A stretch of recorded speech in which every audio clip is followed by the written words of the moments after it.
That was Okay. Steven's idea to start That with the yeah. score. To start with the score. That because, wasn't me. It wasn't my idea. I mean, the score of this movie really is the sixth or fifth character, She's depending New if you York count City. that. Depending if you count,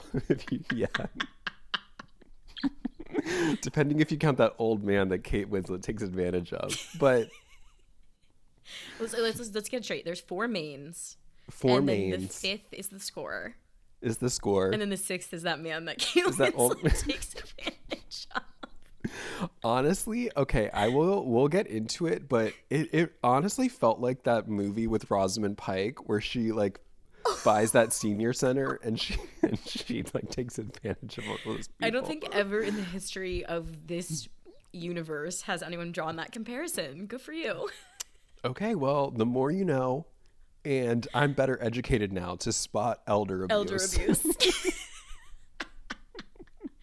This movie just keeps getting better. It's like a bloomin' onion. Well, When she stopped for that elderly man on the side of the street, I was like, okay, this is an episode of Curb Your Enthusiasm. Some like what could go wrong here? And it just felt very exploitative at times. in the wrong hands, this movie is just pure crazy town.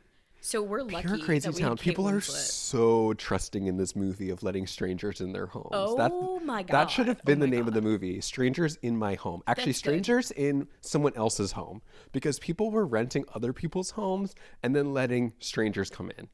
How much would you die if like this movie would oft get confused with The Strangers, that horror flick, and when people type this one in, they get that one.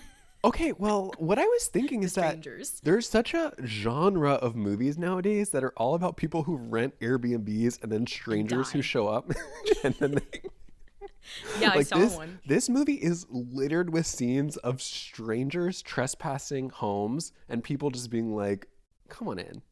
I think this movie exists in a realm where crime isn't a thing. Like, there's just no way. Oh, there's no crime. There's no crime There's no crime in during LA this. in In L- 2005. There's no crime in LA and there's no crime in the suburbs of London. Definitely not 40 minutes outside of 40 London. minutes? There's no way. No she way. Could get, she No could barely way. get out of the driveway in 10 minutes, let She alone couldn't get a get to taxi London. to the door. Okay, when they show you that cottage, there isn't a home within miles. There's no way. There's no That- way she's making it to work on time. That home is a tight 3 hours from London. On a good day. On a good, no snow. On a No good snow. day. And then Yeah. towards the end where she goes, I'm just giving Charlie a walk in the village. How the fuck did you get there? How'd you get there? Drive? How'd you get there? Yeah, it's strange how she gets her Mini Cooper rental. That's not really That's the scene explained. I was missing.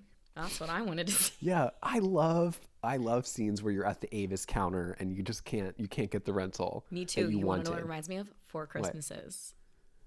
Oh man. They're Yeah, not at that's an a- Avis that's a- counter, but they're at the airport. They're at a rental. They're always at a rental counter in that movie. in They're Vince Vaughn's always stupid Hawaiian shirt. yes. I'm feeling Now, triggered because someone on the plane in front of me was watching Four Christmases, and I kept glancing at it when I flew The back. good news, to the good LA. news to anyone who's thinking about making a holiday movie going forward is that it will always be better than Four Christmases. Good news. It will. Oh, good news. If you're doing it, you're not in last place. Okay. So try. And this movie is certainly not in last place. This is probably my favorite holiday movie of all time, even though we're about to poke lots of holes in it. It's very good. It's very great. entertaining. It's definitely not my favorite Nancy Meyers movie. My favorite Nancy Myers movie is for sure Something's Gotta Give. I thought you were And going to your go, it's complicated. Well, your favorite Nancy Myers movie is the one that you starred in, The one that right? I starred in, It's wrote, complicated? directed. It's complicated. You sent me an email today with the most aggressive signature line I've ever seen, which is not just your name, but also a graphic that you have to expand to read. And it shows me your credits, two of which are for movies I've never heard of. But your number one credit is a starring role in It's Complicated, It's complicated. a movie you did not star in. Explain yourself. I've been fighting tooth and nail with IMDb to remove this credit Big to no tech. avail. Yeah. We do not mess with big tech on the pod. You guys know this. I am powerless, helpless, hopeless. If you have any ideas, DMs are And open. that's why I think the ladies had such good experiences during this movie, is because they didn't resist the trend of big tech. No, they and went Airbnb. right with it. They went right with. They were pioneers. They actually were pioneers. They the invented Holiday was the Airbnb. first Airbnb. Truly. Oh my goodness. The It's Complicated thing is I mentioned one time in a live stream on YouTube that I was an extra and It's Complicated. And somebody went and wikied, IMDb'd my page. What am I trying to say? They gave me a credit in It's Complicated, but if you look, I'm not credited as anything. It doesn't even say actor. And this is a big no-no, and it's really embarrassing. But I can't get it off. Nancy Meyers, if you are a listener of this podcast, yes, please delete Chanel from the IMDb. Nancy Meyers, Hans Zimmer, please Kate Winslet, delete her. Do me a solid and can somebody just cut out the middlemen and just go to the higher ups at IMDb and get this credit off, because it makes me look stupid. It makes me look like I starred in It's Complicated. It's bad luck. But we're not here to talk about It's Complicated or Something's Gotta Give. We're here to talk about The Holiday, which this might be the first movie that we've talked about that I actually own. You do own it, and I'm super jealous. Every year I go to watch this movie, and every year I think I do a short-term rental on it. They always pull it. They always pull it right around Christmas. They do. They pull it right before because they know people are going to pay up. It's always on Netflix in July, of course. Duh. Why would it be on when I need it? Yeah, exactly. We have my friend Andrew, he's obsessed with this movie, and I remember 5 years ago he was like, we were faced with purchasing it for $20 or renting it for $3, and he was like, yeah, but it's an investment. He's like, I think we're gonna thank ourselves later for this, and we bought it on his account, not mine. Oh, smart. He's a smart guy. I had this on DVD. I own the DVD, but last night I had to. You had to rent it. You know what? I don't want to know. You know what? I don't want to know. Don't ask, because I don't want to tempt big tech here. Don't tell. I didn't ask. Don't tell. I'm not telling you. Don't ask, don't tell. The movie opens and it's filled with a swelling score that Chanel gave us a little taste of at the beginning. It's amazing. I forget that this movie starts like that. It's cool. Yeah, the sound, the music is really lovely, and the movie seems to be interested in the business of scoring a movie, and we sort of open with a scene of, well, a few different scenes, but one of them where they are scoring a movie, and I didn't know that's how they did it, which is that they just watch the movie and they play the piano along with it, and it just records the song. And it's perfectly synced. That's cool. It's perfect. I love a peek behind the curtain. It was great. No edits. This movie, you're right. I think this has got to be my 80th rewatch at this rate. Yeah, at least. Easily. And it's you forget that it starts as a little, it's just an homage to movies. A peek behind the curtain. Right. We're in a rom-com and we zoom out and then we're in the real world. But we're also in a movie. Meta. Love. Right. I love this movie. Right. And the tying link between this and Falling for Christmas is that Lindsay Lohan is also in this movie. I was going to say, what a fun link. Lilo. 2 movies in a row. Lindsay Lohan's in this one. And it also begins with, and this doesn't really carry through with the movie, but it begins with a voiceover from Kate Winslet. They're very sloppy with the voiceover in this. She starts and closes, right? Ish? Maybe. I can't remember if she closes it, but she definitely starts it. And she begins with a very long-winded definition. Yeah, monologue, where she does the classic, defines the key terms. She defines love and a couple, and she uses your favorite Shakespeare. Well, I was gonna say we're both Shakespeare authorities because we were taught by Fordham's top Shakespeare expert, Heather Dubrow. Yes, star of Real Housewives of Orange County, Heather Dubrow. Do you remember the day she refuted that in class? Yeah, just to put it time and date, we were in this woman's class, same name, the same year that Heather Dubrow is premiering on Real Housewives of Orange County, and she needed to take class time out to clarify that she was not the same woman. I wish we had a photo of our Heather. Of our Heather. Our Heather. She was great. So Stephen and I are the utmost authorities on Shakespeare, and Kate does launch into a monologue about love, and she uses Shakespeare very well.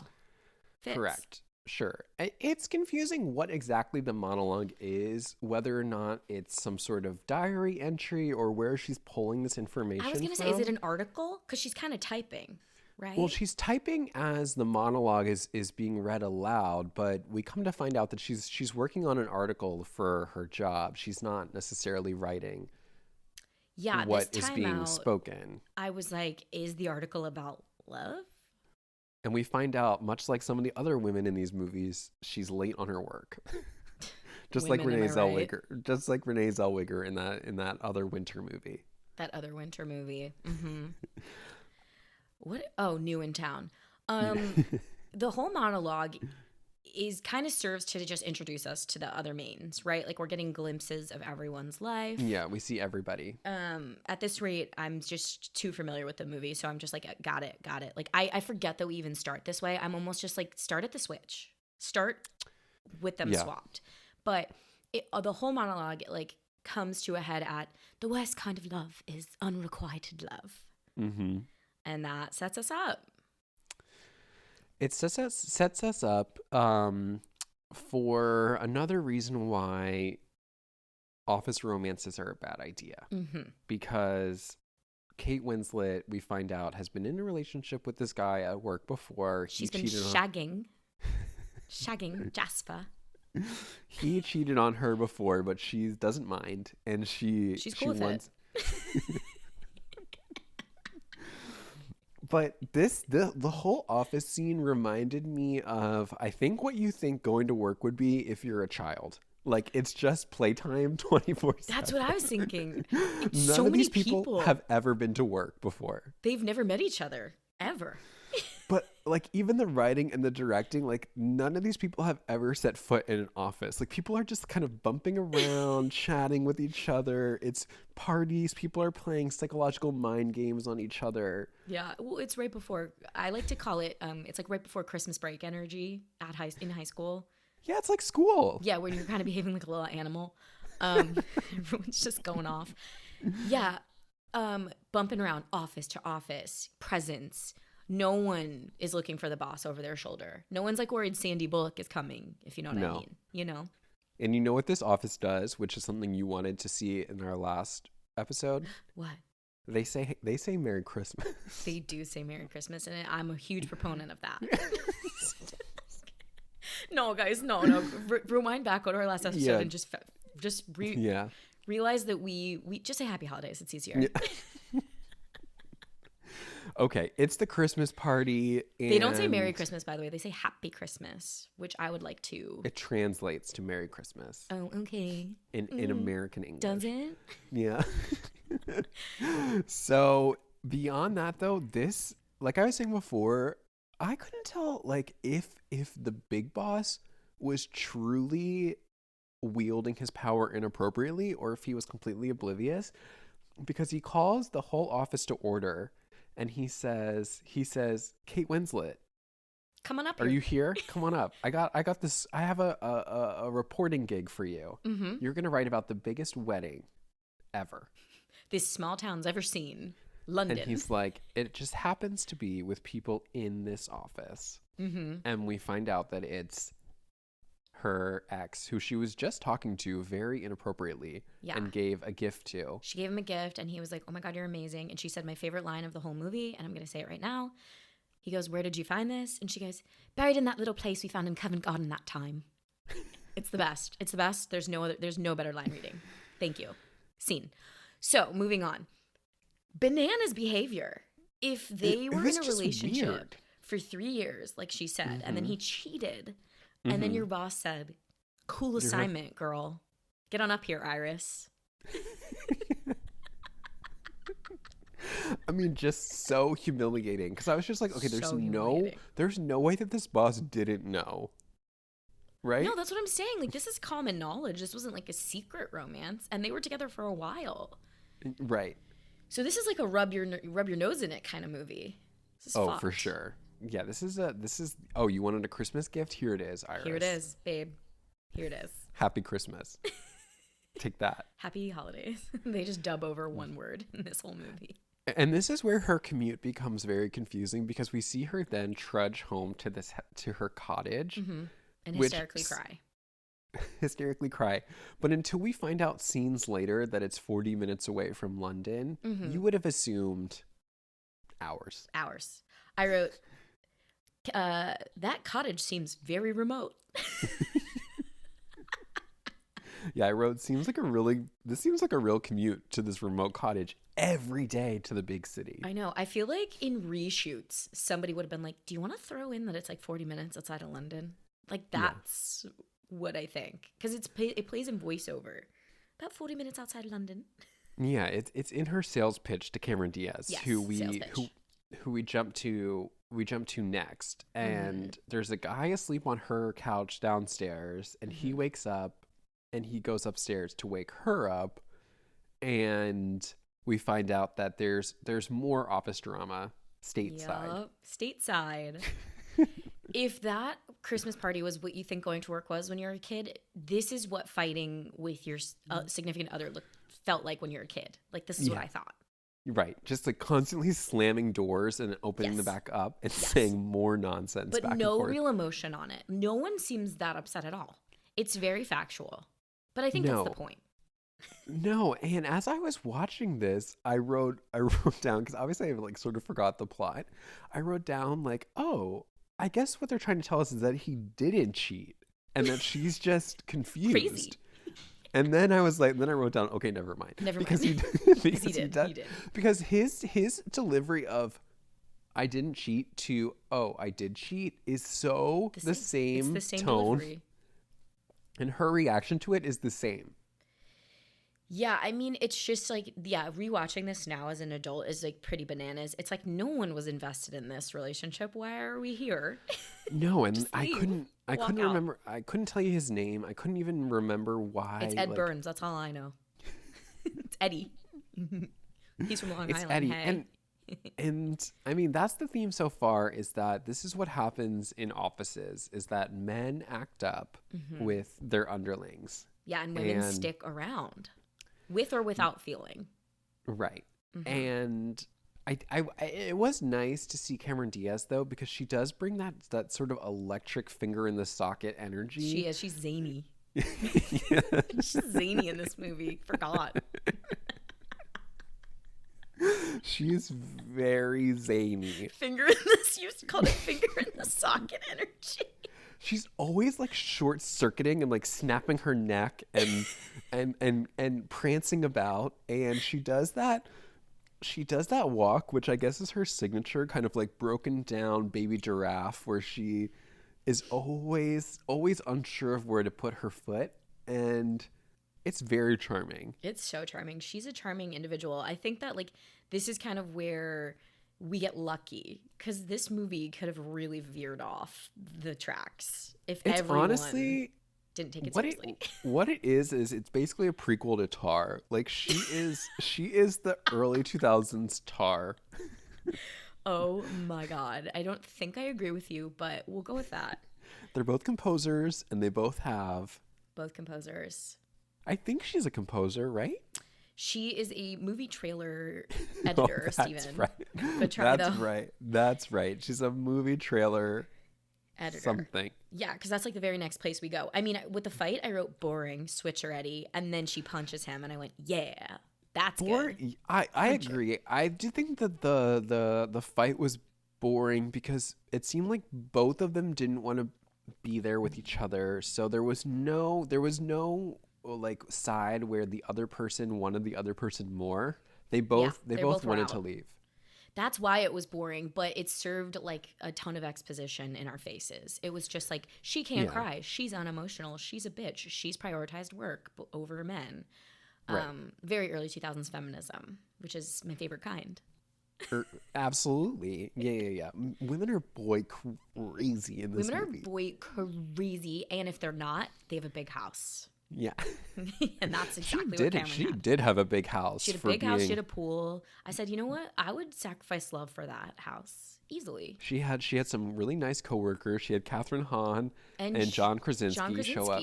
Jim from The Office. I would have made all of the same choices Amanda has made thus far in the movie. I feel great about her position and things. Yeah. But this is where we get another like trailer moment. The movie kind of zooms in, and we're in that Lindsay Lohan movie for a hot second, just 1 second. Yeah. 2 guns. Yeah, and then we zoom out and we see her at work, and she just keeps talking about how women get old and haggard, and men just age beautifully. And then she also does, and you can tell that we've had, I think this movie is 2004, and it's, I guess we're in 2006. Yeah. And then she makes this really obtuse reference to terrorism where she was like, we were taught to fear terror, but now we have terrorists. And then what next? And it was like, oh my God. It was I was like, okay, I guess we're at that really weird space where I guess we're 5 years out from September 11th and people are making these like, they were like, what's a really sort of common jokes? Fear that we have? Exactly. Terror. Yeah. Yikes. It was funny, and then she sits down at her computer and she does one of my favorite things, which is when characters say out loud what they're typing into the computer. This movie is chock full of it. Love. Where do I want to go by myself for Christmas? I'm not sure. Search. Yeah, this movie is so great with this because this is well, I wrote down she can't cry, which is important and a great touch because Iris can't stop crying. Right. Which is fun. There were some really fun parallels in this. But then we find out why she can't cry later on. Trauma. Childhood trauma. So she sits down at the desk and she starts typing and she finds this house warp speed fast. She goes, yeah, she looks at one listing that's bad, and then she finds cozy cottage for Christmas. Cozy cottage for Christmas. I just wrote the camp. I can't. This house is really only available for home exchange. Okay, where's yours? Here, boom, boom. Quick. Well, I was trying to think of what the time conversion would be. Like, what time is it actually in London? Oh, give at up this now. Time? Just quit. I couldn't. Give up now. I couldn't do the math, but their conversation between the two of them was really funny because Cameron Diaz, like a normal person, is like, oh, I'd love to rent this home. And Kate Winslet is like, no. Tradesies. I'm only interested in home swaps. Yeah.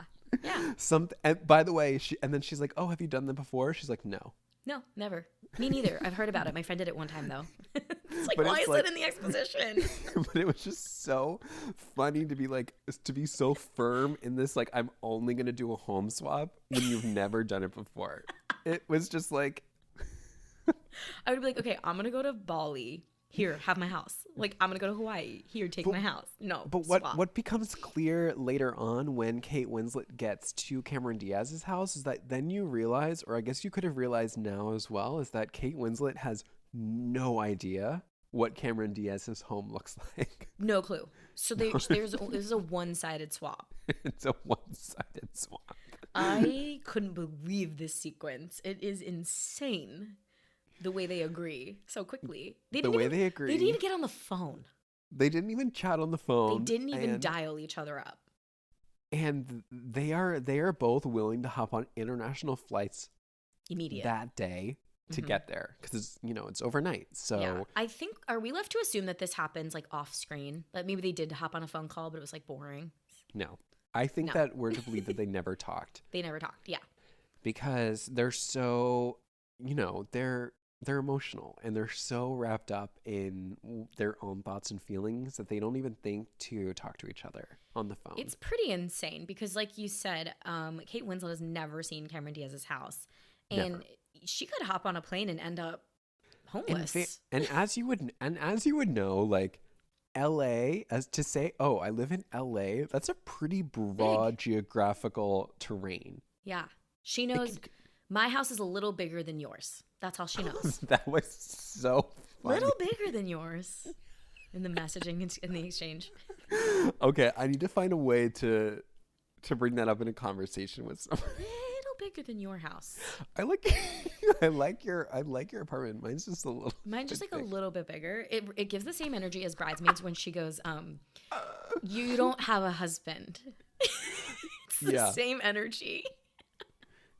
This is my husband. You don't have one. Have you seen that thing on TikTok where people are sharing their favorite bits that they do? Yeah. Just like Mom made. Yeah.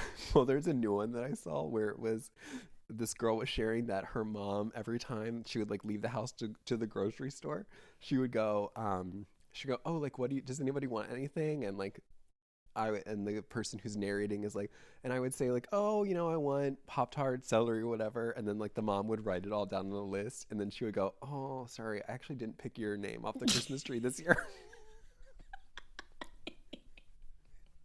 Why does that give my mom energy so hard? So funny, but it was. It just the felt gift like exchange. Yeah. This is a silly fun time. Yeah, it seemed like there was a lot of room for error, but of course, there's no crime in this movie. Do you hear that? Are you being broken into, or is it the cat? No, I think it was the trash. Oh, okay. It might be okay. New York people, am I right? Yeah. Let me see if it's done. Steven's experiencing some ambient noise. I don't think they can hear it. Okay.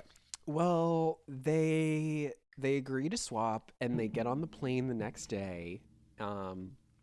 Funny little scene with I can't remember if it was Kate Winslet or Cameron Diaz. Mix them up. But, well, it's pretty easy to tell. One of them's in economy and the other one's in first class. Oh, right. So get it straight. The one in economy, whichever girl that was. Yeah, whatever lady that was. She flirts with a married man, of course. Mm-hmm. Thirsty bitch. I'm sorry, I take it back. And then she so that's a bit of a letdown. Was Total that Kate letdown. Winslet? That is Kate Winslet, and then she fields a BBM message from Jasper. Hey, bitch, can you read my pages or whatever? Jasper? How do I get a hold of you? He's the office fuckboy, just worth mentioning.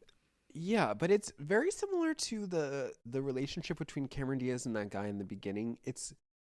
I would be hard pressed to meet anybody who is invested in Jasper's relationship, and they keep bringing him back. Mm-hmm.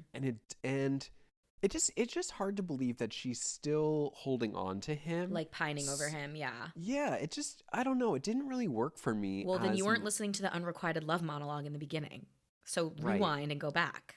And then you're right, then that senior citizen has to give her homework about how to be a woman, and then she learns how to be a strong, independent lady. Oh, yikes. But I happen to agree with you that I don't entirely buy that she's still pining over Jasper after 3 years. And she's kind of a strong, confident woman. But I think Kate Winslet does a great job with backstory. I think it's all up in her head, and I just trust her that it was there. And I do believe that it's hard to forget someone that you're in love with if constantly at work. Yeah. It seemed like he and her work very closely together. Like he's constantly, bouncing ideas off her at least, or like he's maybe her boss. I don't know. It felt right, because I think what also becomes weird is that they make a very big point to point out that his new lover works in circulation, which I guess is something to... Yeah, like I think they're implying that this other girl is like really low on the food chain. So, she seemed like it. She seemed younger too. Yeah. I think Kate Winslet just as a star exudes like a confidence, like a natural confidence in her. Yes. That it was hard to believe that she was holding on. Right. Yeah. So maybe I think like Jasper just has to stand in for something else, like I think like she was saying, like unrequited love in general, and not so much this person, because I think if you put it on him, it doesn't work. And then when he shows up later on, I'm like, ugh. Yeah, it's definitely hard to believe. I mean, you're right. Not the first issue we've had with casting in this movie. We will get to it. But I have a solution. For the Kate Winslet thing or the other thing? the other thing. The other thing. The other. We'll get there. The other elephant in the room. The other. Okay. Yeah. Never mind. 5'6", 5'7" elephant in the room.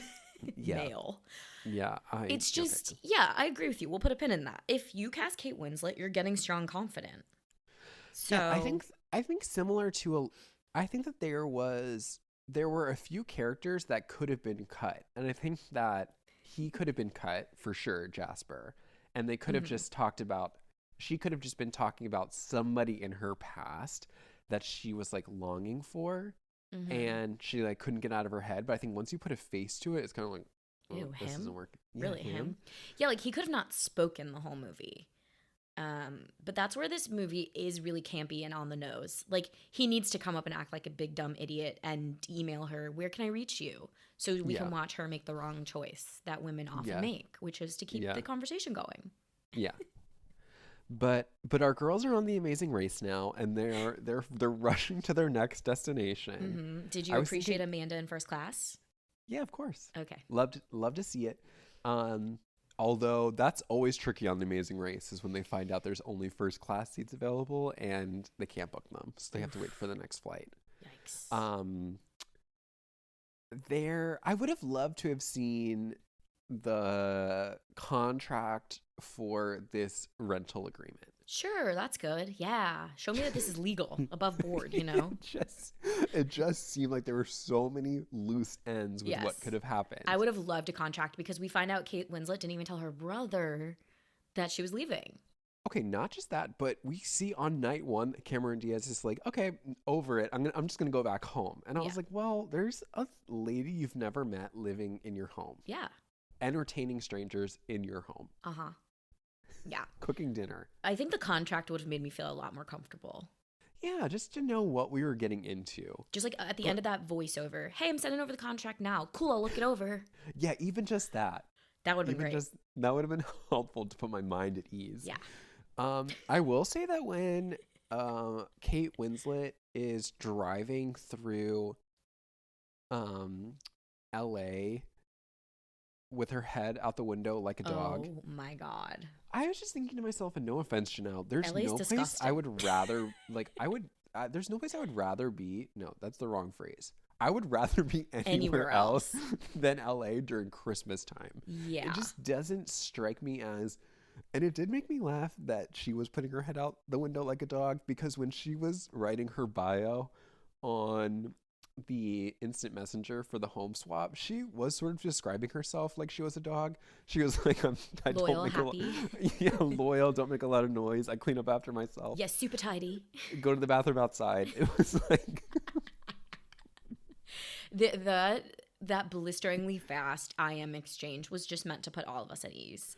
So, but honestly, no she was a big liar, because she got off an international flight, shoes on, and jumped on that bed. Yeah. That is nasty. Gross. That is so disgusting. I just got off of a flight this week and I changed before I napped. Yeah, because you're a human being. Because I'm real. Yeah, I was thinking, I don't think you're that clean. So, yeah, I got what you're putting down about the LA scene. It's LA in the movies is such a lull. Like, they try to make it look gorgeous. It's disgusting. LA is so ugly.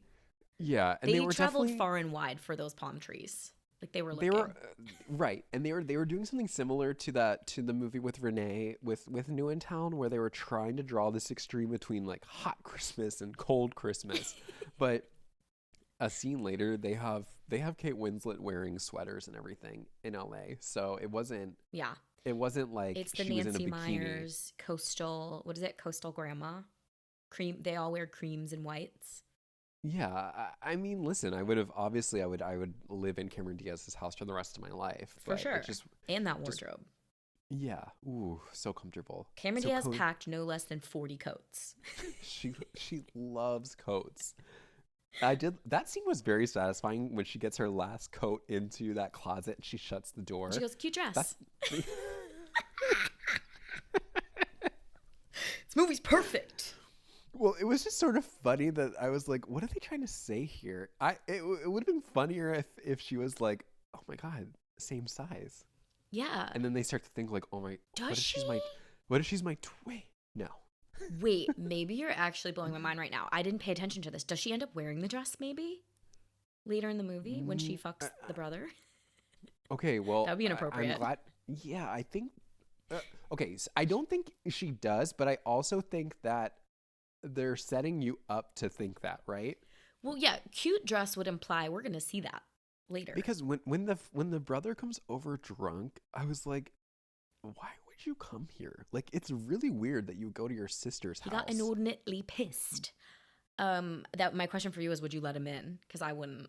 Like, stay Okay, outside. that's what I was saying. Like, this is how horror movies begin nowadays. Somebody shows up in the middle of the night to your Airbnb in the Hmm. middle of nowhere, drunk. I saw Barbarian. Did you? Certainly not. I read a little bit about it, and I don't want to watch it. I It's don't an like being Airbnb scared. scare. Yeah. I saw that. I don't want to watch that. I read that on Wikipedia. Yeah, I read that on Wikipedia. One of my habits is reading Wikipedia plots for horror movies that I You're will not never alone. watch. You're not alone with that. Every person I've ever met who doesn't like a horror movie will read the plot on Wikipedia and then talk to me And about it. it's still terrifying. Yeah. One of our mutual friends like would do that. He would Wikipedia it and then he talked to me about Midsommar as if he'd seen it. It was great. That's really funny, It was actually. it was a good time. Now you brought up your favorite line reading in the movie. Hmm. My favorite line reading in the movie, which I doubled down laughing because it was so funny, is when Cameron Diaz is asleep in the taxi and he drops her off. He's like, "Oh, like I can't drive you down the road," which we come to find out she drives down that road You can 300 times. definitely drive down the road. He's like, "Are you going to be able to walk from here?" And she goes, "No." And Cut two. Bitches Cut- walking. it was just her delivery. I was like, okay, this is why I miss Cameron Diaz, because That's what she does best. she does this, like, to use your word, zany comedy so well. But what I also appreciate about Cameron, and we've seen this in so many of the movies, is that she is not afraid to just dive in and go for 100. Yeah. Like, Yes. she is not keeping the bus at 55. She is flooring it to 80 Yeah. on town roads. Yeah. And I love that, her commitment to this, because I think that it helps balance out the sort of traditional series approach that Kate Winslet is doing. Yeah. And I think it helps make the movie fun. Honestly, I think without it, it would have been a real snooze. It's really ping-pongy. It's like I think we've talked about this before in like Georgia Rule or something. It's as if Kate Winslet's doing Lee Strasberg. Cameron's doing like improv comedy. It's just great. Cameron's doing like mime, frenetic, I like know, clown. And it's like clown. it's kind of amazing it got past Nancy Meyers, but I can only just like say Nancy Meyers like knows what she wants. Like I trust her. So she was probably like, "Yes, that's what we're doing." Yeah, I think it helps balance the The more grounded storyline of Kate's. yeah, and I think it allows her to do that. And now No. it was so funny. And then I she's rewound trudging to in the watch it again. snow with the stilettos. Wow. Fun. Fun. So fun. I'd unpack my suitcase at that point and pull out the Nikes, but it's okay. Yeah. But no, she makes it there, and she's walking around, and she's kind of like, This place sucks. this place sucks. It's very like Paris and Nicole Hilton day one of Simple Life. Very like, you She's guys like, live. ew. You guys live here? She's like, charming. A dog? Okay. I guess. Also, no mention of a dog in the listing. Charlie. No mention of the dog. No mention of a dog. I'd be very upset if I found out I had to walk a dog when I got Yeah. to my vacation home. So pissed. Cameron does the best bit in the whole movie, and I was What? struck this one time about how short it is. She sings Mr. Brightside at the top of her lungs.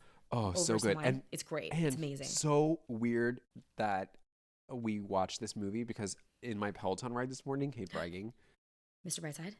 Mr. Brightside played, and I, without thinking, started singing it. Yeah. Yeah. So Everyone loves every that song. wedding that I've been to in the last 6 months, which has been 2, has Yeah. been like a crowd gather. Like Mr. Brightside plays It in really unites the population. it unites the population. People drop whatever they're doing to run to the dance floor to scream sing Mr. Brightside. Scream sing Mr. Brightside. And this is where I want to pose. I think this movie made Mr. Brightside happen. I don't think it would be as great if like Cameron didn't do this, but I could be wrong. I don't know. We'll have to talk to the killers. I think we should.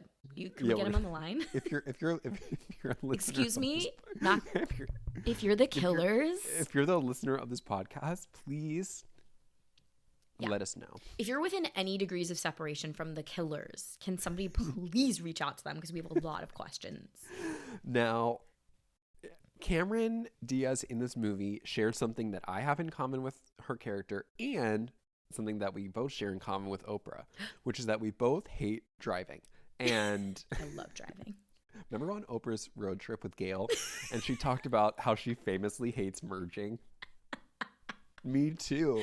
I have so many Oprah quotes running through my head right now, but that episode's very funny. Okay, can I tell you my favorite part of the road trip with Gail? Let's hear it. I will Google it and watch it over and over again because it makes me laugh so hard. It's day like whatever on the road trip. They're pretty far into it. And Gail is singing in the car, okay? And she's off key. And Oprah's like, you have to stop singing. She's like, I think you're tone deaf. And Gail goes, I'm not tone deaf. I just can't hear myself when I sing. And Oprah's like, how? That's the definition of being tone deaf. Tone deaf. It was it's like if you've seen the road trip, you'll know honestly what the OWN network should do is they should shut down all their original programming, run the road trip every single day on a loop. Yeah. This is not the first time you've sent me like a rogue clip from Oprah to watch. Well, that is, and my favorite standalone episode is of course the episode where Colonial. Oprah and Gail. Oh, I send it to everyone I meet. I send it to anyone I can get my guys, I can vouch. This is 100% true. Steven has like 4 or 5 viral clips that absolutely define him, and he will send them to you when he meets you. If I have coworkers who are having a bad day, I'll be like, oh, I know what you need to watch tonight. And I'll send them the link because it's free online. The full episode of when Oprah and Gail go to the PBS village set in the 1600s. It is the funniest 40 minutes of television you will ever see in your entire life. This is where I say you're welcome. Viewers at home, Google it. Oh my God. It is the fun. If you ever want to talk about it, I could talk about it for hours. We do a mini-sode on just that. On just Oprah and Gail going to the PBS village. Yeah. And you have the Amazing Race watermelon to the head clip. And which, that is never not funny. Never not funny. Never not funny. You have to go on. You have to go on. And she's concussed. She's concussed. Oh, okay, where did we get off track? Oh, wait. So she's driving. She's driving. Okay, that's okay. I can drive on the wrong side of the road, on the wrong side of the car. I want to say so funny. Very ethnocentric, this movie. Claiming that we have a right and a wrong way. I don't. I think she's right. It felt unnatural. Felt wrong. It felt wrong. It felt wrong. That felt like the wrong side of the road. And the wrong side of the car. I couldn't just put my finger on why. It just felt wrong. And she screams. Shuts her eyes when cars come by, which I've been guilty of doing too. That might be you behind the wheel. Yeah. You ever get in a really narrow lane and you know like you have to pass a car and you're kind of squeezing yourself. It'd just be easier to shut my eyes. Just close your eyes. Guys, we are not advocating that you shut your eyes while you're driving, but if it happens, in the moment I think to myself, okay, if I close my eyes, I will actually be able to have better control of the car. Shut off one of those senses, baby. Exactly. I've found myself in this predicament before. Dining in the dark. I found myself on a local. Oh, we just got a lot to say on this topic. I found myself on a local road in New York, and it had snowed. New York City? No, this was like Long Island. And there were it had snowed. So, when the plow can't really clear the road totally, so it just pushes the snow, and there's 2 snowbanks. Yeah. I got stuck on a road because we couldn't fit. A big truck came at the same time as my little car came, and we both couldn't squeeze past each other. And I got out of the car and I made the truck driver move my car for me around his. He just backed my car up. You made him get into your car? Yeah, I was like, dude, I don't have this. And he's like, okay, let me do it. Because, like, I prefer men to drive. And he backed my car lucky. Up. I was super lucky. I mean, that he did it for me. He didn't take your car. I didn't even think of that. I said, there's no way out of this, clearly. Yeah, the only solution is have him get in my car. Have a man do it. Yes. I have to stop doing the women hating jokes. We're gonna attract the wrong audience, I fear. Well, the next scene is like kind of the classic holiday scene I think people think of when Cameron Diaz is in the grocery store and she's drinking a bottle of wine as she's shopping for her rude store clerk. Oh, someone's having a party. Someone's having a party, bitch. I think a good rule of thumb if you're a checkout person is just don't make assumptions. Shut your mouth. Don't make assumptions about what someone's doing with their food products. Yeah. Or other products. Right. You just don't want to do it. So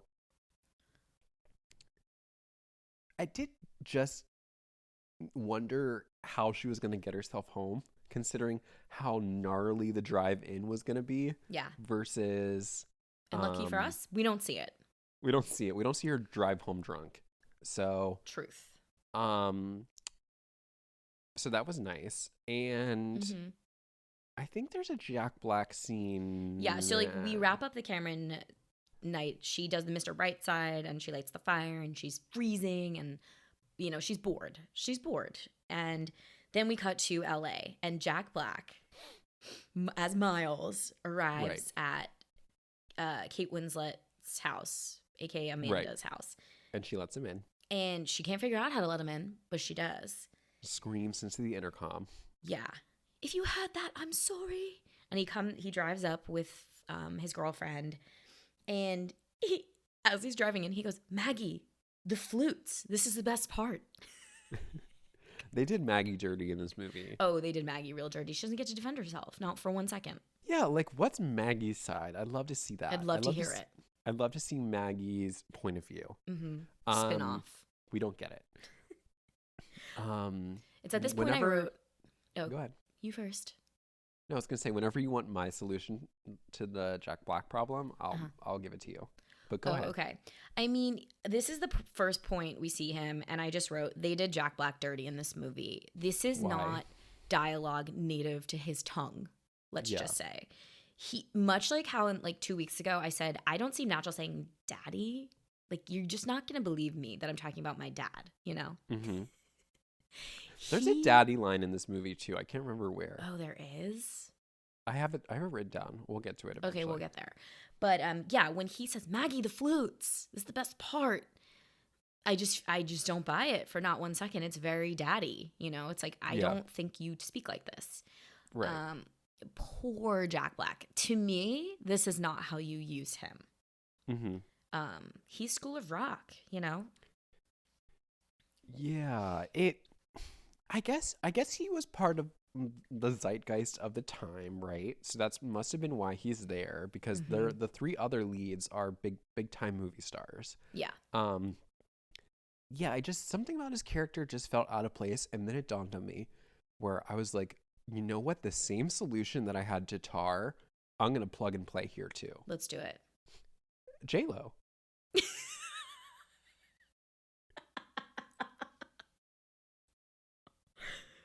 Plug J-Lo in as Jack Black, and now you got a movie. And but here's what I'm saying is why it would work as J-Lo. Okay, let's hear it. I don't want her and Kate Winslet to be lovers, right? Because I think Kate Winslet's better relationship is what I would hope was going to happen is that when she walks him down the aisle at the end, she forces that old man to get married, and then she takes all his money. Yeah. I liked the Arthur and her thing better. Yeah, I think that's the romance, and I think J-Lo is just because one of the things that like the movie doesn't really show that I think they were missing was sort of that best friend energy. And I think it would have been nice to show the women have friendships with other characters that were not men. And I think it would have been really cool if she made a friend in LA that could have just like helped her develop her sense of self beyond her just watching a bunch of movies from the 1920s. Yeah. I'm right there with you. I've often thought say it again. I'm J-Lo. Okay. No. I'm right there with you that I think from the jump with this movie, I always thought Cameron's there to learn to love. And Kate is in LA to get over a love. So Kate needs friends and Cameron needs a lover. And it kind of betrays the movie a tad. It's like Yeah, her and Jack Black should remain friends. He's giving nothing but friend vibes, friend No, energy, total and she's friend giving zone. him friend vibes too, They're both exchanging friend vibes, which is fine. which But is then great. don't make it a romance. So Yeah, I think, and by the way, I think the movie also could have worked if, like you're just saying, Jack Black was a friend. that's I what think I'm that's thinking. also So like I no think J-Lo, but Jack Black just no. remains a friend. Okay, like for J Lo, retweet for Yeah, let us Jack know. Black. But pick Jack Black, like leave him in. Well, I think regardless, I think the friend angle is the way to go. Yes. And I think it would have been. I think it would have been a more interesting movie. Sure. Yes, I'm totally there. Jack Black is a friend. Yeah. But okay, one more but. At this point in 2006, maybe they were like, we're doing something crazy, quirky, cool here by like making a romantic lead, not like a Mr. Classic handsome, Not because like a Jude Jude Law. Law is sexy Yeah. and Jack Black is fun and quirky and funny Yeah. and hey, I would date Jack Black immediately, but it's just like this was not done. Yeah. If you're leading a I rom-com, love Jude Law in this movie. It's not, of course, my favorite Jude Law performance of course is not. in Not even close. is in Spy. Exactly. um, yeah, I guess this is like their attempt at diversifying the male lead. That's exactly it. So, sure. Now, what I did think to myself is that as we go into and we're sort of exploring Cameron Diaz's home more with Kate Winslet and Jack Black in the scene, is that I was like, okay, this is 2005, 2006. This is the era, and this is not the first time I brought this up. This is the era of trading spaces on the Learning Channel. And I thought, okay, how funny would it have been if one of them got onto their instant messenger and said, hey, what if we redo a room in each other's house? Want to do it? The master bedroom could use some work. Let's put palm trees on the wall. And fill the floor with sand. Sand. I need a Trading Spaces expose, by the way. Okay, if like you a Google Casey top Anthony 10, level top doc. 10, yes. If you Google top 10 worst Trading Spaces reveals, it's on YouTube. I watched it this morning. So good. They have all the classic ones there, like the sand. The sand. And wasn't there one where they put like fabric on the walls? Well, there was one with fabric, but I think you might be thinking of the one where they made in the bathroom, they made like the fabric flowers and they stapled my them. God. That movie was the most... They were not all movie. Hildy. I was about to say, Santo. who was the most unhinged carpenter? Hildy. Hildy. The DIY on that show was offensive. Like, Yeah. it was gross. But then I thought to myself, okay, maybe they should have had Paige Davis play Jack Black. I would love Paige Davis. And she could have been like, I have an idea.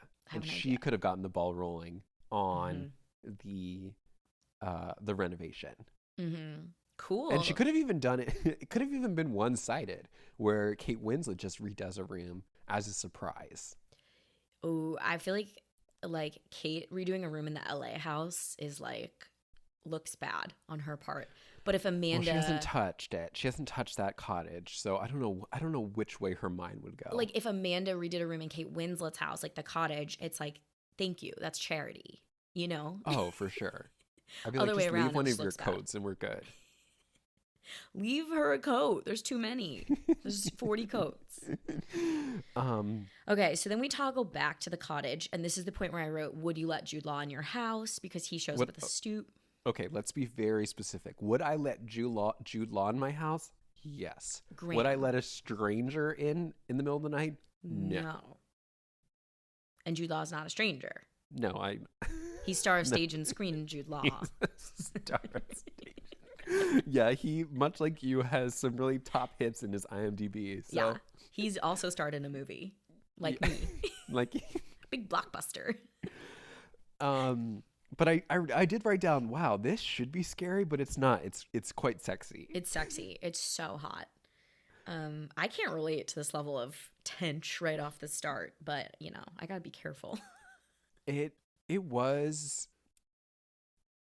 Yeah, it was very like their chemistry, and this is something that Cameron does again and again. She is able to like light up the chemistry with her co-stars in the same way that she did with Tom Cruise. Like I am buying what these two are selling. Yes, same. Like 1 second I'm with these two and I'm in. I'm at the ATM and I am like, how much should I take out How much? to pay for this? It's just like, wow, you put two hot people in an old cottage. I mean, when has that not worked? I'm like, kiss immediately. Let's go. Yeah. I love this scene.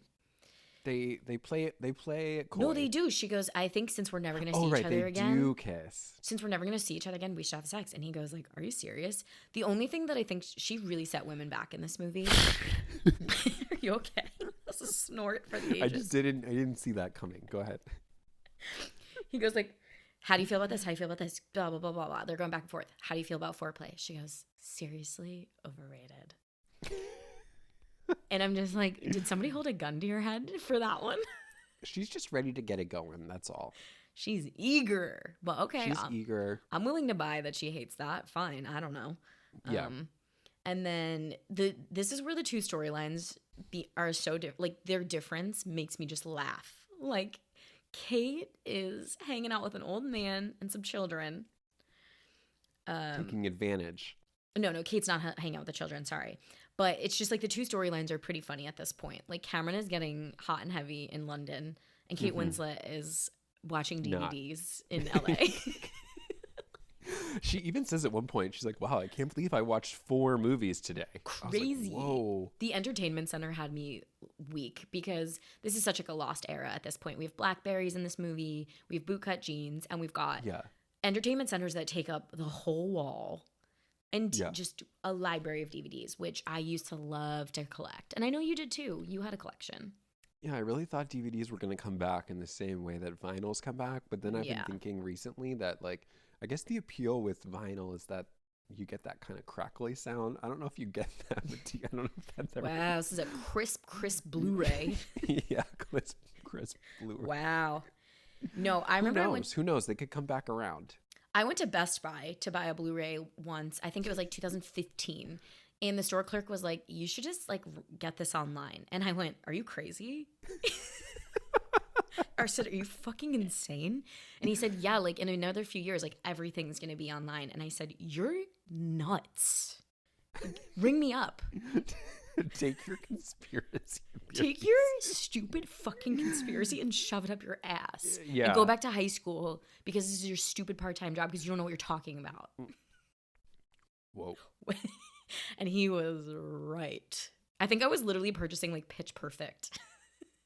Yeah. Which tracks. That tracks for me. But okay. Well, the next morning. Okay, yeah. Where are you going? Where are you taking me? I was going to say she can't use the coffee maker. She can't use the coffee maker. Uh-huh. I loved her line there. No. She goes, oh, right. Here they plug it in. It's really good. It's a good one.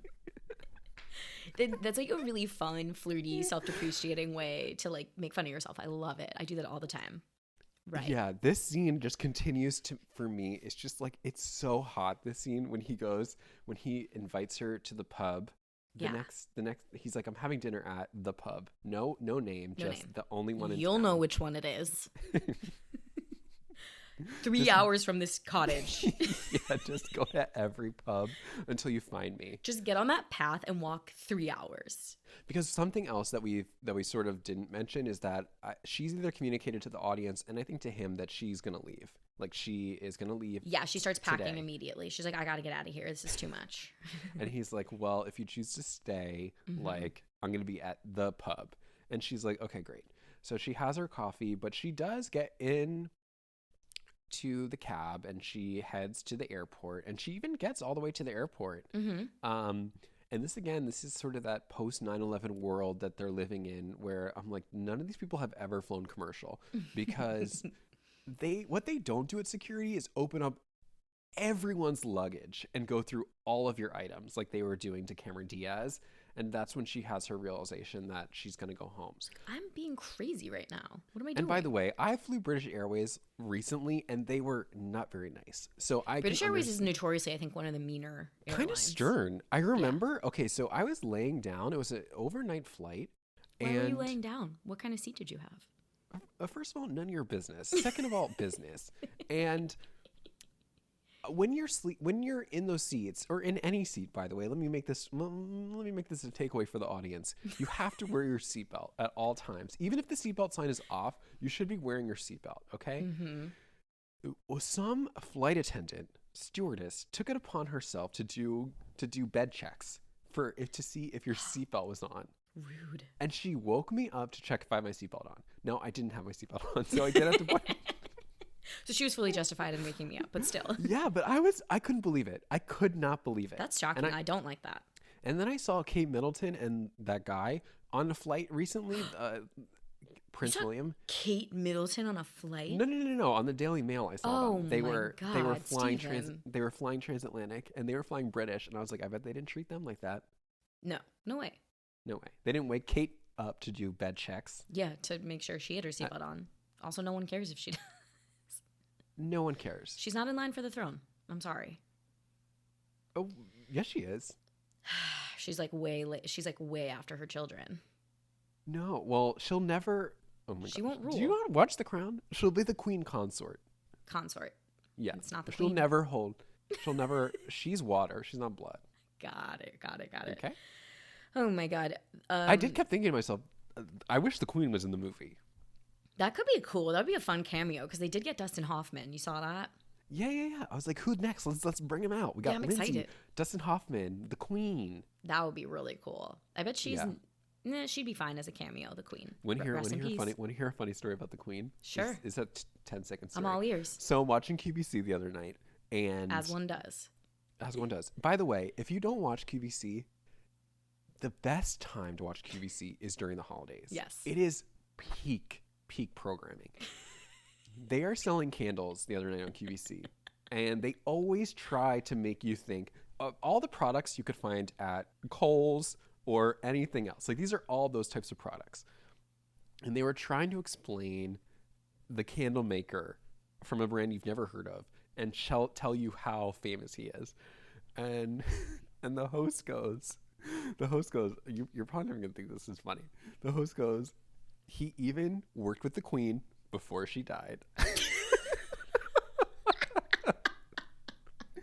And I was dying because I'm like the alternative. What's the other? It's like either you worked with the queen or you didn't. Or you didn't. But she was just like before she died.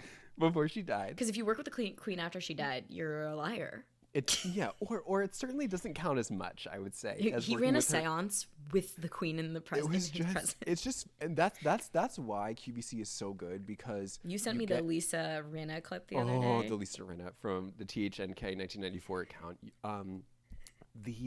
That's what's so good about QVC is that they put these hosts on TV for hours and hours, and sometimes they just say the wildest things. They run out of stuff to say. They run out of stuff to say. Yeah. Okay. Okay. I lost my train of thought. Should we go back to the movie? I don't know. We could stay on candles. No, let's go back to the movie. Okay. So, at this point in the movie, let go. Oh. What are you singing? Let It Go? No, Let Go. The musical interlude from Frou Frou in the movie. Okay. What? That's the music in the movie? Let go. Oh my god. Well, they play for a little bit. I've stroked out. But this is where I want to bring up the phone. They finally get on the phone with each other. At least a day to 2 days deep. At least there's been a day and a night. Amanda and Iris get on the phone. Yeah. Lady chat. Oh, that's the cat. Is that the cat feeder? My favorite time of day for you. Yeah, they get on the phone for like, I don't know how many days in. They have like a quickie exchange. This isn't the awkward one yet. Or is it? No, this is the awkward one. Yeah, where she's like, I can't believe you slept with the woman who's renting my house. Maybe. Well, who cares? Either way, it doesn't matter when it happens. Doesn't matter. But this was the point where I'm like shocked that they waited this long to get on the phone. But it's okay. Yeah, and she's kind of being Kate Winslet's being kind of disrespectful to Cameron Diaz by sharing all this information. If I was Cameron Diaz, I'd be like, listen, lady, look at our contract. We have a week and a half left in this agreement. Don't contact me ever again. Because you're being rude. That's what I would have said. They're so friendly on the phone that you almost think they've met before. She's like, oh my God, how are you? How's it going? That's Wait, a very very good Kate Winslet. I have an excellent Kate Winslet, and Very good. I'm not even going to pretend like it's not good. No, I think it's good. Now, one thing I haven't mentioned Bitch, I so told you it was far, good. one thing that I haven't mentioned so far, which I did find a little bit distracting this time watching it, is that the music cuts, not just the score, but when they cut to the movie trailer interludes in the movie, are so loud. Yeah. I was like, did they let Cameron Diaz do the sound mixing as like a way for her to get familiar with her character? Because Probably. it really sounded like an amateur did it. It was honestly jarring to the point where sometimes I had to lower the volume. It was so loud. It really takes you out of the movie for a sec. You're like, Amanda Woods is back. Yeah, I mean, if you're trying to watch this movie discreetly, good luck. Good fucking luck. Good luck. Now, but this also is right around the time where she abducts that senior citizen. Watch this movie discreetly. It just really got me. Yeah, so then this is the friendship of the movie where I think they should have left it. Super cute, but it did, like I said before, it reminded me of Rosamund Pike, where I was like, when she gets out of the car and he was like, oh, I don't, she's like, you don't know where you live, but I know where you live. Get in. I was like, have we met him before? Very much like Falling for Christmas. I wanted to be like, what does he remember? Because he remembers everything but where he lives for that moment. Weird. But yeah. were they trying to make a case that he just gets confused because now all the houses look the same or something? It was weird, but she did help him out. She does help him out. She helps him get home. Which is nice because she drops him off at home, but then she takes it upon herself to let herself in. Yeah, she lets herself in. And she's almost like a pull, she beelines it to an Oscar, an Academy Award. And she's giddy. She cannot believe where she is right now. She's like, oh my God, this is what they talk. This is LA of the movies. Very cute. And I did start to conflate them where I was like, oh, that makes sense. She works in the movies. But I was like, no, that's Cameron Diaz. So she just likes movies. Right. Yeah. Kate Winslet just likes movies, yes. And this is when we do get some helpful information because he tells her, she vents and she's like annoying.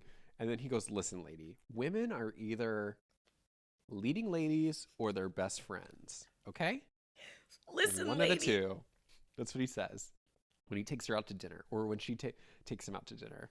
And he says, he's like, you are leading lady. You're leading lady material. And but that's you're what acting we like said. The best friend. But like we said that. We were like, Kate Winslet, leading lady. She's not pining over Jasper. This is the second person to call it out. Third person. I agree. But I wish like, speaking of cameos, I wish Leah Remini was sitting in the restaurant and she yelled out, hey, when he said that. When he made the comment about best friends. I'm going to need a minute. Right? Every best friend that we've ever covered on Star Vehicle, we need packed into this restaurant. Yeah. But Leah Remini can speak for the group because she's done it the best. And 10 years after this movie, but that's irregardless. We want her. Regardless. Who was the best friend in 2006? Toni Collette. Remember Maybe. from In Her Shoes? Oh, yeah. Selma Blair. Yeah. But she's still kind of hot. So that's when he's like, listen, if you want to learn how to be a leading lady, the only way to do it is not to talk to any actual women, but it's to watch these movies from 70 years ago. And then you're going to learn how to not act so weak. And he's like, watch these 15 movies and then we'll talk. And it works. And it honestly, it works. It's like Miracle Grow. She becomes a woman in front of our eyes. She's a glow up for sure. And then Cameron Diaz is like, and then we get this really interesting scene where Cameron Diaz is like, obviously she's decided to stay. And then she's like, I'm going to go, you know what I'm going to do? I'm going to go surprise this guy who I just told I was going to leave. I'm going to surprise him at his house. And this is the first time I watched this movie and thought, oh, she's an avoidant attachment style. I'm learning.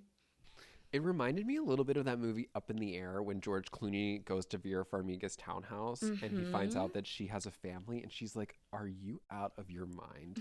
We are Hyatt friends. End of list. Like, we're Marriott members. Yeah. But there She is just a told cute him, like, don't come over.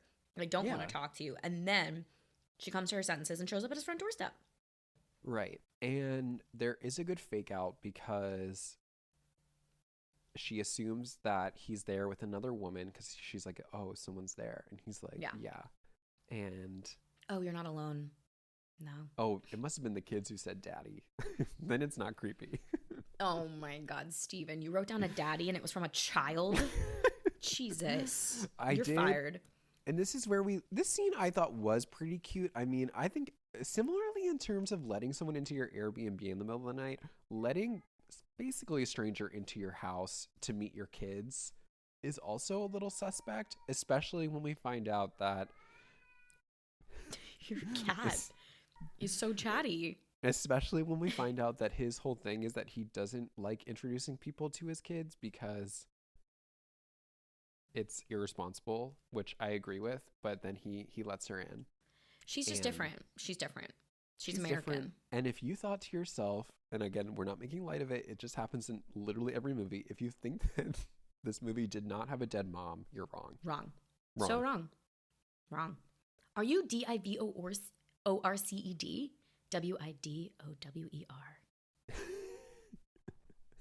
2 years ago. 3 years ago. And we find out that Cameron Diaz also has trauma from her childhood because I guess, was it around the holidays when her parents split up and they I couldn't remember. I think that's the case for the last time she cried. Like, she's all bottled up inside because her parents' divorce really blindsided her. And I'm like, how? Right. You couldn't see the writing on the walls? Come on. She was like, I saw the luggage and that's when I knew. That's when I knew. We used to call ourselves the Three Musketeers. Yeah. This movie gets really endearing at this point. I mean, it is an endearing movie, actually. I find it endearing the whole way through. The Arthur, Iris stuff, and now this. The kids are so cute. And Jude Law does Mr. Napkin Head. Iconic. Very cute. And 5 marshmallows each in your hot chocolate. Fuck out of here. What? Or as she said to the girls, are you guys into hot chocolate? Are you guys into hot chocolate? It just so happens that I am. But this movie does teach us about mental health. They tell us that the best thing to do is just compartmentalize and just put things into boxes and don't unpack them. Don't unpack them. Leave them there. It was so sweet. She gets in a little tent with the girls, and they're like, the Three Musketeers. And she's like, oh my God, am I about to adopt 2 children? Yes. Yeah. Yes, I am. Super cute. But then they do have a little heart-to-heart after, and he basically says to her, like, no offense, but, like, I'll probably never see you again. So, yeah. you know. But he does say, you're right, that he does call her a beautiful movie trailer maker from LA. That's a line from the movie. Is that word verbatim? Yeah. Wow. You're a beautiful movie trailer maker from LA. Uh-huh. I've heard that before. I really can't with this. It was sweet. It's so sweet. This movie really killed me there. Yeah. And then we cut back to the States.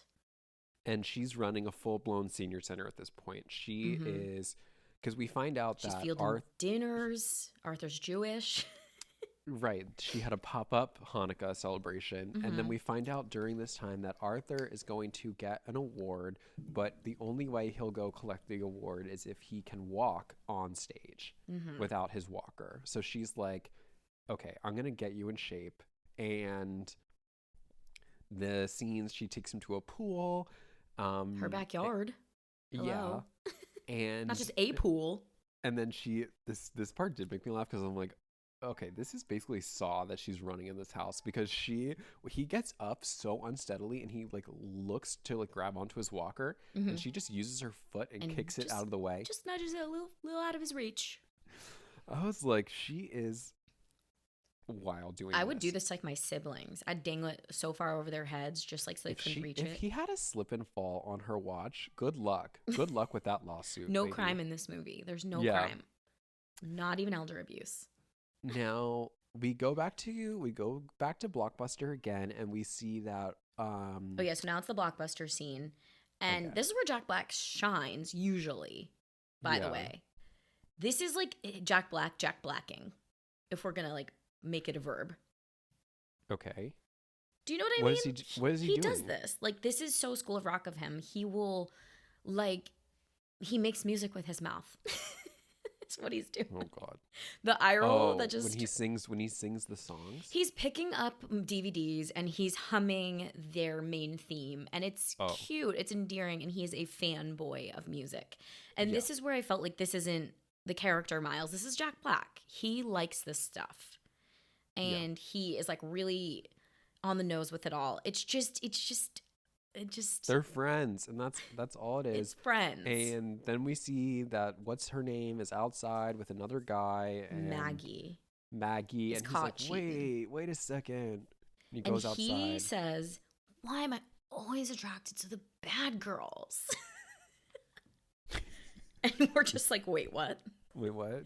Literally, and what? again, I'd love to hear from Maggie. I would love to hear from Maggie at some point. We don't. Yeah. I mean, we do, but she comes across like a little bit off her rocker.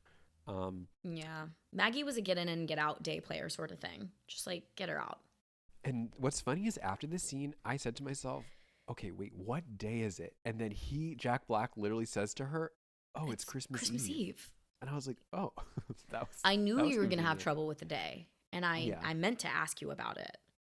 Yeah, it's funny that all these holiday movies, they really kind of leave it ambiguous as to what day it is. It wasn't until he said Christmas Eve that I was like, oh, okay.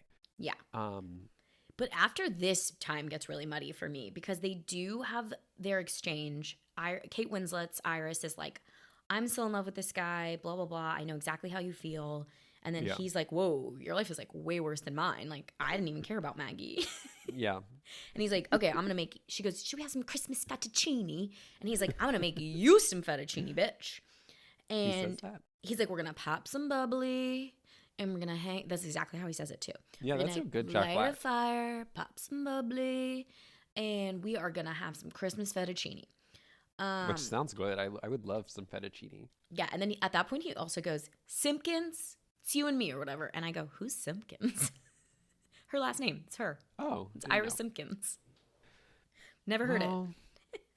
Okay, so they're moving closer together, and then we start to see that Cameron Diaz and Jude Law are trying to plan for the future. But cool catch. Cameron is also eating fettuccine. Cut two. Oh. She's got a plate full of fettuccine. Great. I wrote, this movie is camp. But as they're talking, and she's literally like, the past few weeks have been amazing. And I was like, few weeks? I couldn't believe that she had been there for weeks. And they're trying to plan their future going forward. But as we all know, long distance is the wrong distance. And she's like, this is not going to work out. So we might as well just call it, because might as well quit over our head, because this isn't going to happen. And then he says, but I'm in love with you. I love you. And I wish that she would have said back to him, why? Because I would have loved. No. Another line reading for the ages. Yeah. What? No. Yeah. He's like, as problematical as this would all be, I love you. Crazy talk. It's not where you say that. But then we cut back and we find out that Jasper has shown up at Kate Winslet, and she's like, what? Wait, why are you here? And then we find out that he's still engaged to that girl, and it's just so weird. And she's like, and then she finally goes, no, leave. I did it. I'm a woman. I did it. I told you this movie worked. Yeah. This is where I start to get confused over how long Christmas Day is. So long. Christmas Day is so long. Miles and Kate are at sushi, right? Yeah. So, my question for you is, what time of day are they eating sushi? Is it Christmas now? I think it's Christmas, right? Because part of their agreement that they say is that they are going home that day. Like Cameron Diaz says, I only have 8 hours left. So we're only to infer that they need to leave. Yeah, like Christmas Day. We know they hung out Christmas Eve night. Then she had some alone time or whatever. Her and Miles get sushi. Miles is like, oh my God, I gotta run. Maggie wants to talk. And Kate is like, what about that thing later with Arthur? Like, you have to play Arthur's theme song. And he's like, I Oh, really right. want to be there. I'm going to try to be there. I'm like, that doesn't sound like a yes, bitch. Anyway, But and is this happening why on Christmas? Or did it we skip must be. Christmas? No, it must be, which is a weird day to have an event. I think it might be the day after Christmas, maybe. It has to be. So we skip Christmas in a movie called The Holiday. True. Yeah, and this is a scene where it doesn't help the case that Jack Black is invested in the relationship because he is out so quickly. Yeah. I don't believe him for 1 minute in that whole exchange, it just like too. didn't really work. So he leaves and she's like kind of bummed.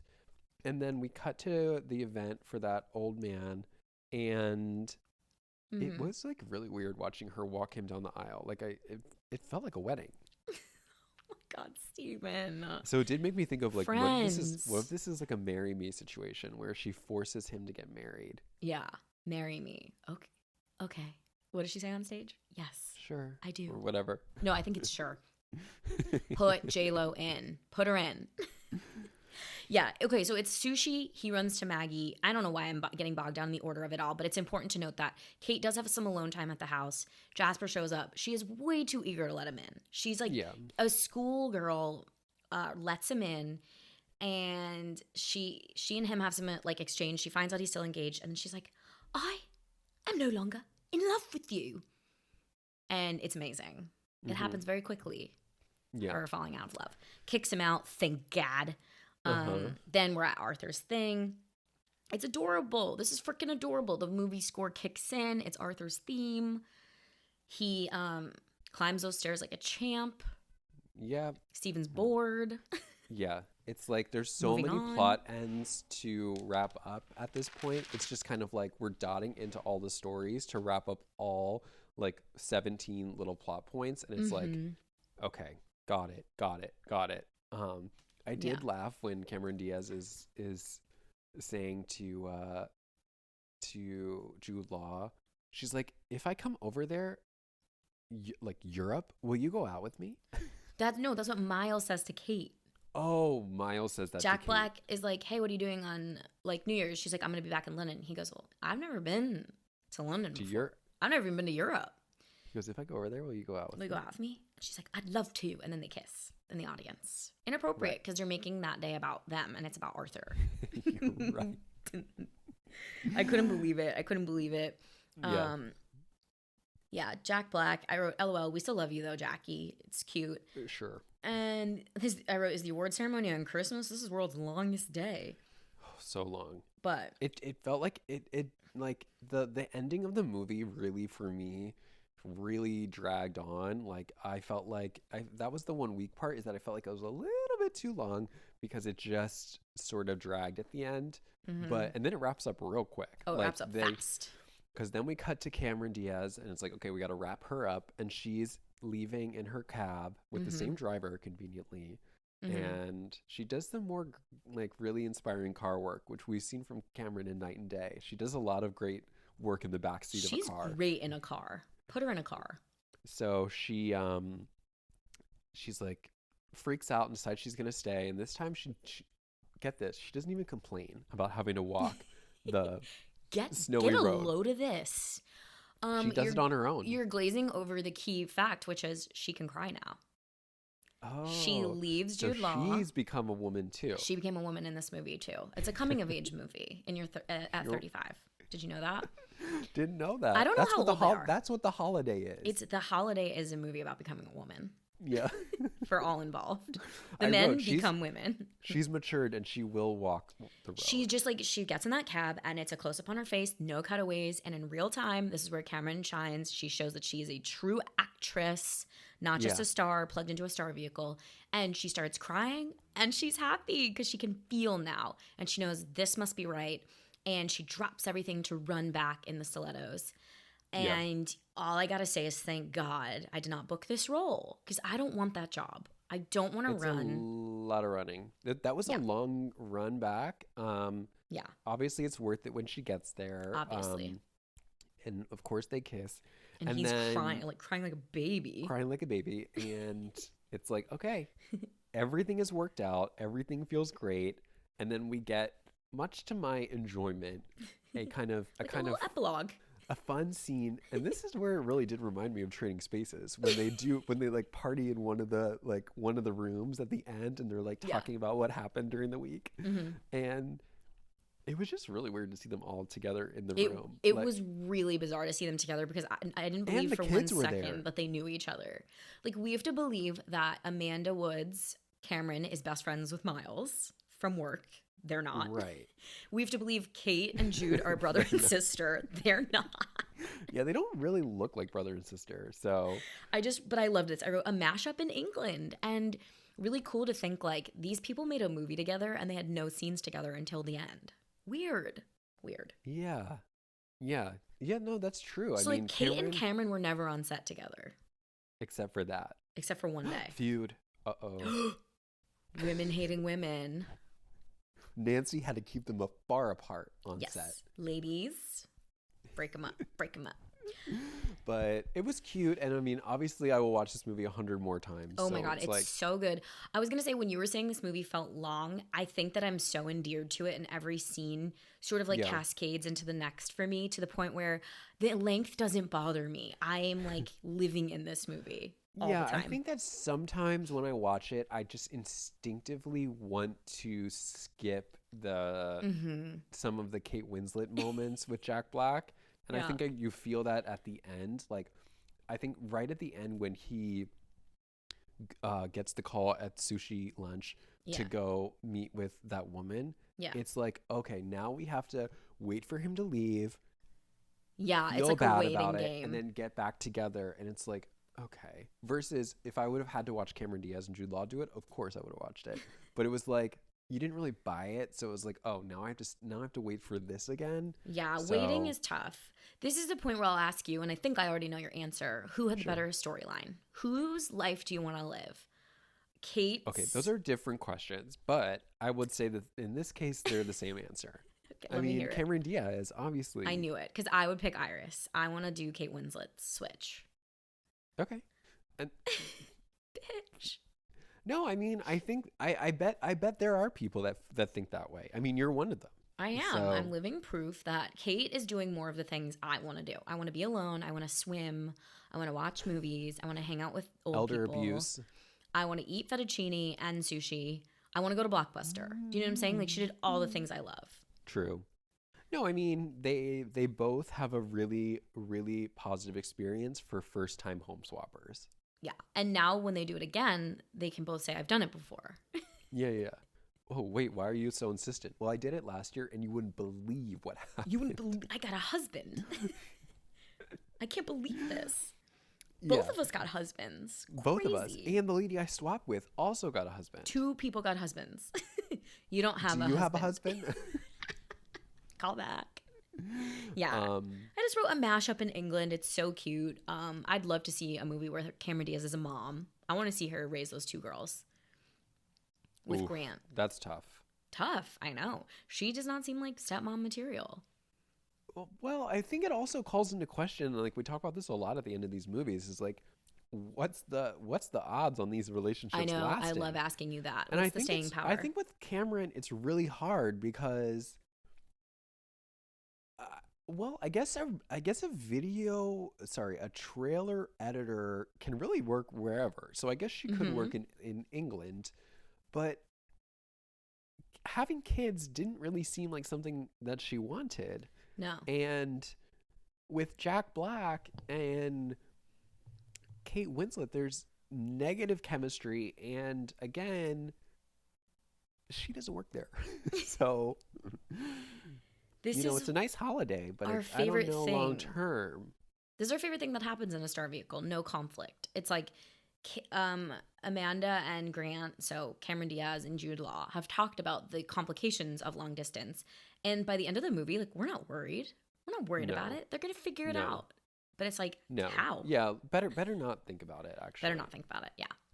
Get upset. But still, despite us going in on the holiday. This is my favorite holiday movie for sure. It's so easy to watch. It's so endearing.